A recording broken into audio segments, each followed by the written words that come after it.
Before we even talk about the single frame, understand what this title means. The subtitle Brand New Day is taken directly from the Amazing Spider-Man issue 546, written by Dan Slott in 2008. Hollywood life and comics fans know exactly why that is terrifying. In that story, Spider-Man's life finally seemed to be working out. Then it all came crashing down in the most devastating way possible. Marvel is telling you upfront this movie is going to hurt Peter Parker badly.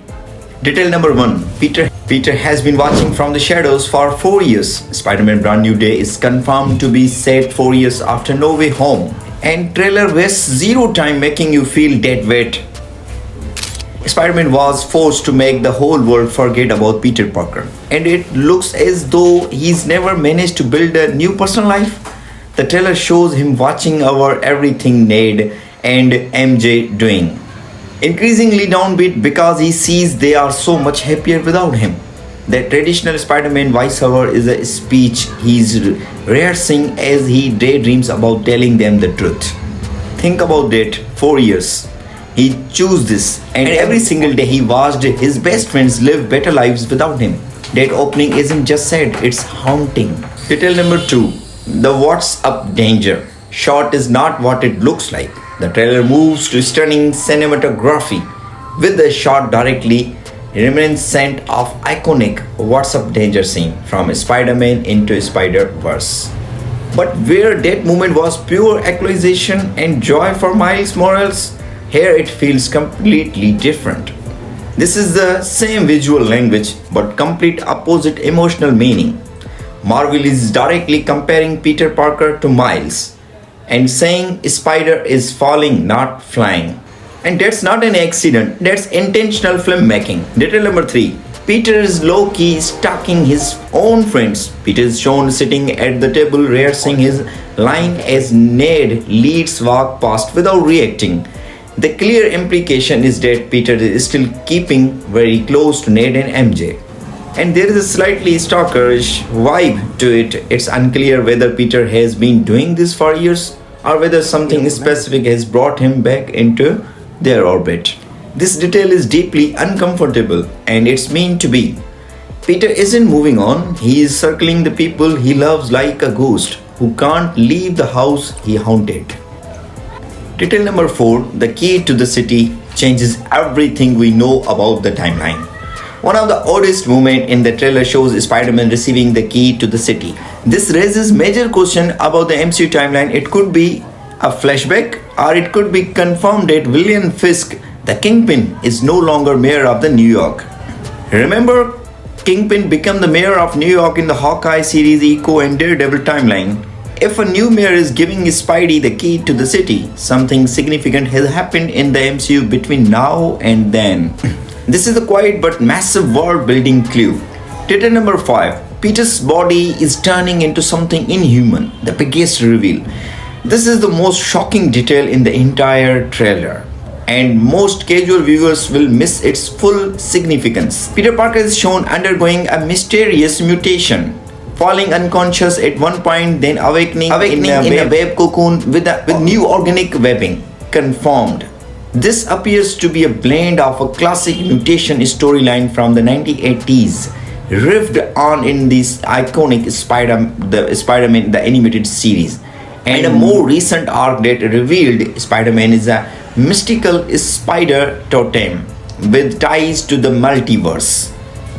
The organic webbing in particular comes from that arc, and it gets worse. Bruce Banner says Spider-Man's DNA is mutating. His senses are so fine-tuned that he is now defined by a single drop of water. So here's what's actually happening in the comics lore. In the other storyline, Peter Parker didn't just get powers from a radioactive spider bite. He was chosen by a spider entity. His mutation is him finally fully becoming what he was always meant to be. That is either the most terrifying or the most epic direction they could take this character.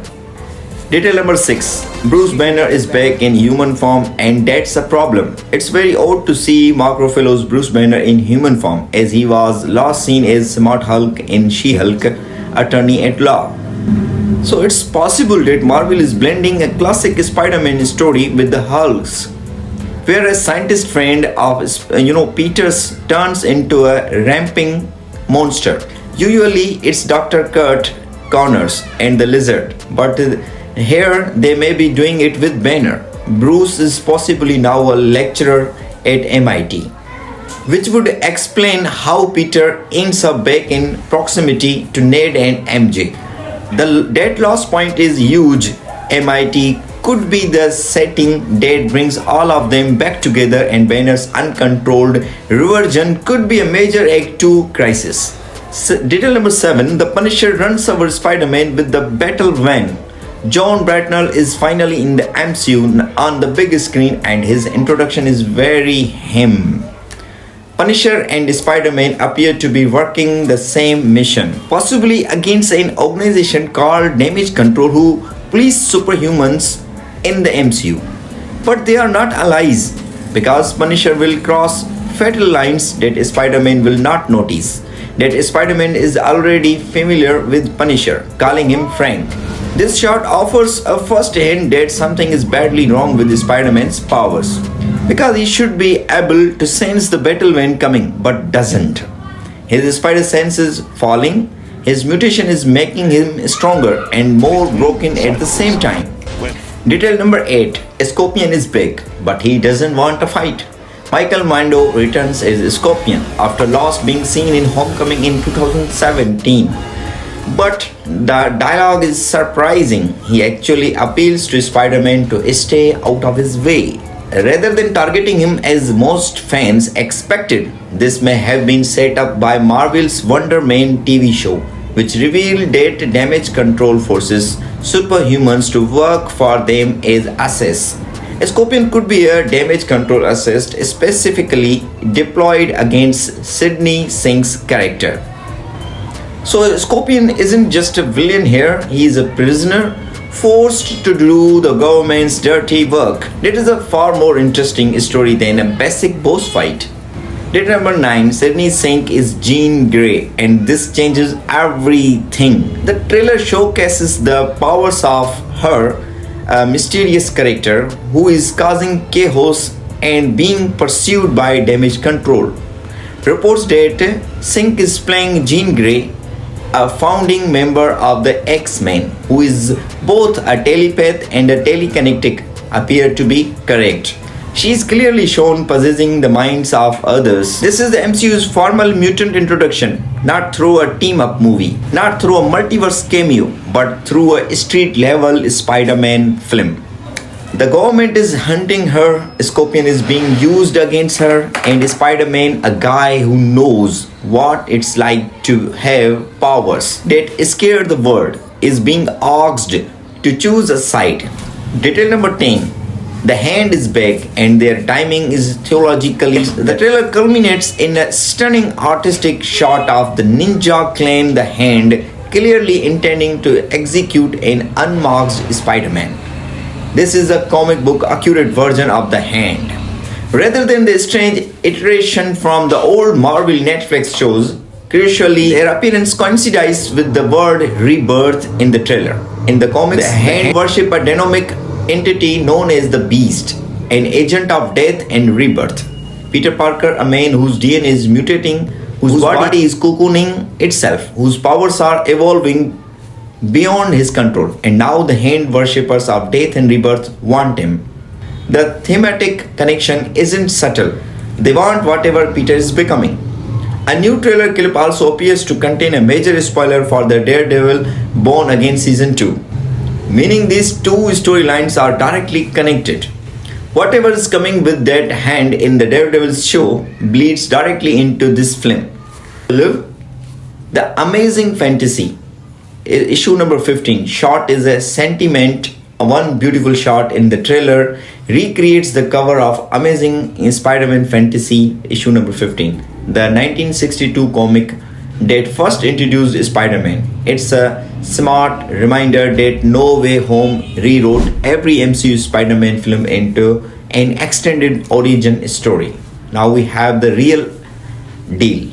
Marvel is saying everything before this was the prologue This is Spider-Man's true beginning. So, the big picture theory, put it all together, and here's what this movie is really about. Peter Parker is not just fighting villains, he's fighting what he's becoming. His mutation is pushing him towards something bigger than himself. Hand wants transformation, damage control wants to contain it, Jean Grey is parallel another person whose powers are evolving past the point of control. And Peter, after 4 years of loneliness and grief, is finally going to have to decide whether to fully embrace who he is or keep running from it. So the movie hits in theaters July 31st, 2026.